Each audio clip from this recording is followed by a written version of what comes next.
وہ زمزم کا معاملہ پیش آیا تھا، کنواں جو زمزم کا تھا وہ بند ہو چکا تھا، تو آپ کے ایک بیٹے تھے حضرت عبد المطلب کے جن کا نام حارث تھا، تو انہوں نے منت مانی کہ مولا اگر تو مجھے 10 بیٹے عطا فرمائے گا اور سارے بیٹے میرے کاموں میں میرے مددگار ہوں گے تو پھر میں اپنے ایک بیٹے کو تیرے نام پر ذبح کروں گا، سمجھ رہے بات، تیرے نام پر ذبح کر دوں گا، قربان کر دوں گا. یہ منت مانی حضرت عبد المطلب نے.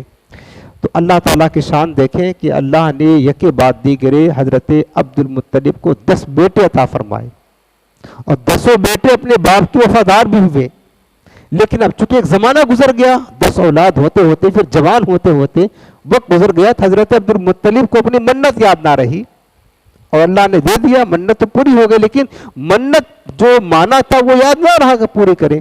ایک دن آپ سو رہے تھے صحن کعبہ میں تو کسی نے کہا آواز آئی ہاتف غیبی سے، عبد المطلب اللہ کی بارگاہ میں قربانی پیش کرو. آپ صبح اٹھے، ایک دمبا ذبح کیا اور غریبوں کو کھلا دیا. اگلی بار سوئے، پھر خواب آیا عبد المطلب اس سے پیاری چیز، اس سے بڑی چیز قربان کرو.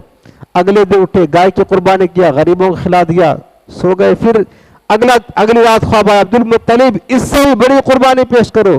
اگلے دن اٹھے، اونٹ ذبح کیا، پھر کھلا دیا. مطلوب تو اور تھا، یاد دلانا تھا منت. اس کے بعد پھر اگلے دن سوئے تو پھر خواب آیا عبد المطلب قربانی باقی ہے تمہاری، قربانی پیش کرو اس سے بڑی. تو پوچھا کہ اب کتنی بڑی قربانی پیش کروں؟ اونٹ بھی پیش کر دیا، گائے بھی پیش کر دی، دمبا بھی پیش کر دیا، اب کیا پیش کروں؟ تو کہنے والے نے کہا عبد المطلب وہ جو تو نے منت مانی تھی نا اپنے بیٹے کی قربانی کی، اس کو پیش کر. اب بیدار ہوئے تو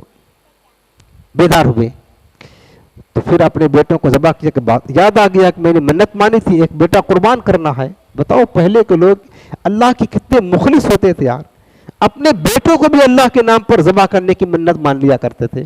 کتنے اللہ کے لیے سب کچھ اپنی جان اولاد سب لٹانے کا جذبہ رکھا کرتے تھے.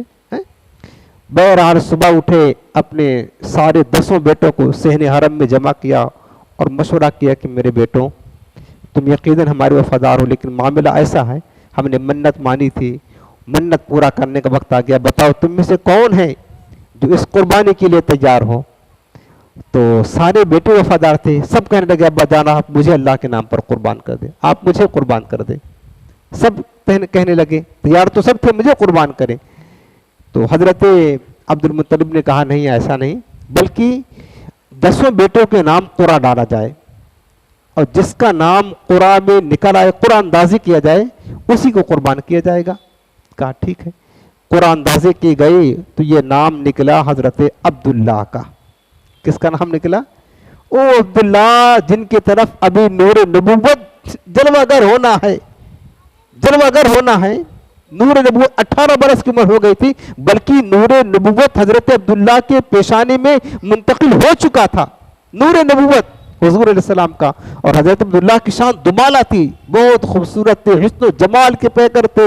جدھر جاتے حضرت عبداللہ جدھر جاتے ایک نورانیت ہو جاتی تھی، ایک نورانیت. اور شان کیا تھی حضرت عبداللہ رضی اللہ عنہ کو جب حضور کا نور پیشانی میں جلوہ گر ہوا، اپنے باپ سے کہنے لگے کہ ابا جان میں پہاڑ میں جاؤں، میدان میں جاؤں، جنگل میں جاؤں، جدھر جاتا ہوں میں ایک چیز دیکھتا ہوں کہ میرے پشت سے ایک روشنی نکلتی ہے.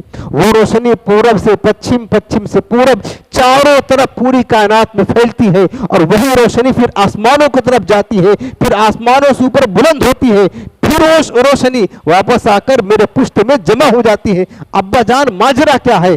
تو آپ کے والد حضرت عبد المطلب نے کہا بیٹے تجھے پتا نہیں تیرے پشت میں اللہ کے محبوب کا نور جلوہ گر ہے، وہ اللہ کا حبیب پیدا ہوگا.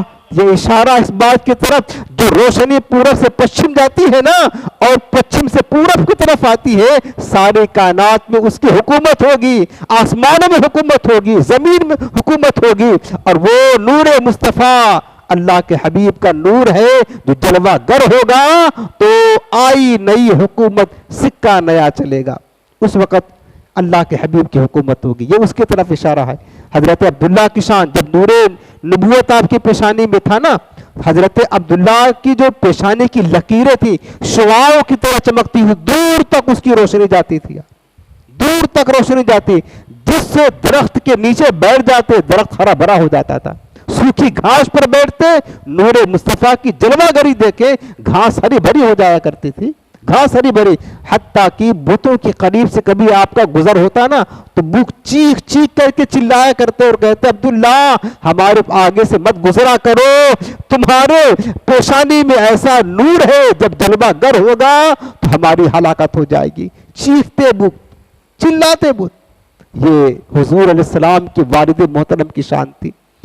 تو آپ کے دادا نے مشورہ کیا، قرآ جب ڈالا گیا تو کس کے نام نکلا قرآ؟ حضرت عبداللہ کا نام آیا۔ آپ تیار ہو گئے، ہاتھ پکڑا اور ذبح کرنے کے لیے نکل پڑے، کوہ صفا پر آئے تاکہ حضرت عبداللہ کو ذبح کروں۔ جب اہل قریش کو پتا چلا کہ عبد المطلب سردار مکہ اپنے سب سے پیارے سب سے چہیتے بیٹے کو ذبح کرنے کے لیے لے کر جا رہے ہیں تو پھر جانتے ہو وہ سب جمع ہو گئے اور رکنے لگے۔ کہا سردار مکہ آپ ہم میں سے کسی کو ذبح کر دیں لیکن ہم عبداللہ کو ذبح نہیں کرنے دیں گے، اور یہ رسم ہی جاری نہیں کرنے دیں گے کہ آپ ایک رسم جاری کر دیں، پھر یہ تو ہمارے لیے مصیبت ہو جائے گی، پھر سب سے چہیتا بیٹا، سب سے خوبصورت بیٹا، سب سے چھوٹا بیٹا آپ اسے ذبح کریں، یہ نہیں کریں گے۔ پھر کہا کہ یار ہمیں تو اپنی منت پوری کرنی ہے، تو ہم کیا کریں؟ ہمیں تو بار بار خواب آتا ہے کہ منت پوری کرو منت پوری کرو، تو کیا کریں؟ پھر کیا آپ جانتے ہو حضرت عبد المطلب کو لوگوں نے کہا کہ آپ ایسا کریں کہ مدینہ میں اس وقت مدینہ کا نام یثرب تھا، مدینہ نہیں تھا، تو سرکار کا قدم پڑا تو مدینہ بنا، یثرب تھا، کھجوروں کی بستی تھی وہ، اور نبی آخر زمان کی ہجرت گاہ تھی۔ کہا مدینہ میں ایک عورت صاحب علم ہے، عرافہ نام تھا اس کا، چلے اس کے پاس اپنا مسئلہ پیش کرتے ہیں، کوئی نہ کوئی حل بتائے گی، اور جب حل بتائے گی تو ہم اس پر عمل کریں گے، اس طرح ہو سکتا ہے کہ قربانی بھی آپ کی قبول ہو جائے اور عبداللہ بچ بھی جائے۔ کہا ٹھیک ہے۔ اب حضرت عبد المطلب لے کر کے لوگوں کو چلے، پہنچے مدینہ اور وہاں پر اس عورت سے ملاقات کیا، مسئلہ بتایا کہ معاملہ ایسا ایسا ہے۔ تو اس عورت نے کہا کہ ٹھیک ہے، ایسا کام کریں کہ آپ دوبارہ قرآن اندازی کریں، ایک طرف 10 اونٹ رکھیں اور ایک طرف عبداللہ کا نام پیش کریں، اب ان کے نام قرآ ڈالیں، اگر عبداللہ کے نام پھر قرآ نکلتا ہے تو پھر 10 اونٹ اور بڑھائیں، پھر قرآن اندازی کریں، پھر اگر ان کے نام نکلتا ہے قرآن عبداللہ ہی کے نام پھر 10 اور اونٹ بڑھائیں، پھر قرآن اندازی کریں، پھر اگر انہی کا نام نکلتا ہے 10 اونٹ بڑھاتے جائیں، قرآن اندازی کرتے جائیں، یہاں تک کہ تمہارا رب جو ہے نا اونٹوں کی قربانی کرنے پر راضی ہو جائے، بس سمجھ لینا اونٹوں کو ذبح کر دینا۔ کہا ٹھیک ہے۔ واپس دوڑ کر آئے، پھر انہوں نے ایسا کرنا شروع کیا، 10 اونٹ ایک طرف، حضرت عبداللہ کے ایک طرف، ان کے نام قرآن ڈالا گیا کہ کس کا نام نکلتا؟ حضرت عبداللہ کا نام نکلا، پھر 10 اونٹ بڑھایا، کس کا نام نکلے گا؟ حضرت عبداللہ کا نام نکلا، پھر 10 اونٹ بڑھایا، پھر قرآن اندازی کیا، حضرت عبداللہ کا نام نکلا، حتیٰ کہ 90 اونٹ ہو گئے، 10 اونٹ بڑھاتے رہے، حضرت عبداللہ کا نام آتا رہا۔ رب کی شان دیکھے۔ اس کے بعد پھر جب 100 اونٹ ڈالا اور 100 اونٹ کے بعد پھر قرآن اندازی کیا تو اب جو قرآن نکلا وہ اونٹوں کے نام نکل گیا۔ حضرت عبد المطلب سمجھ گئے کہ رب کریم نے اونٹوں کی قربانی قبول کر لی اور میرے بیٹے کو بچا لیا ہے۔ پھر 100 اونٹوں کو ذبح کیا گیا اور 100 اونٹوں کو ذبح کرنے کے بعد اس کا گوشت غریبوں میں کھلایا گیا اور حضرت عبداللہ رضی اللہ تعالی عنہ کو بچا لیا گیا۔ اب دیکھیں میرے آقا کے حدیث پاک سنا کر آج بات ختم کرتا ہوں، انشاءاللہ اس کے بعد سے ایک تفصیل ہے، کل میں پھر عرض کروں گا۔ میرے آقا کے حدیث پاک آقا فرماتے آنا ابن ذبیحین، میں 2 ذبیح کا بیٹا ہوں۔ کس کا؟ 2 ذبیح، ایک ذبیح اللہ حضرت اسماعیل ہیں، جب آپ ان کے پشت میں تھے حضور کا نور تھا، اس وقت آپ کے باپ ذبح کرنے کے لیے گردن پر چھری چلا دی تھی، لیکن نور مصطفیٰ کی برکت سے میڈا ذبح ہوا، انہیں بچا لیا گیا۔ حضرت اسماعیل باپ ہے نا، دادا ہے نا میرے آقا علیہ السلام کی۔ اس کے بعد دوسرا ذبیحہ، یہ حضرت عبداللہ ذبح ہونے کے قریب تھے، لے گئے تھے مقام مذبح پر حضرت عبداللہ کو ذبح کرنے کے لیے آپ کے والد حضرت عبد المطلب، لیکن کیا ہوا؟ جو قریش تھے وہ آگے آ گئے، بچانا اللہ کو تھا، اور اونٹوں کی قربانی قبول کر کے حضرت عبداللہ کو بچا لیا گیا۔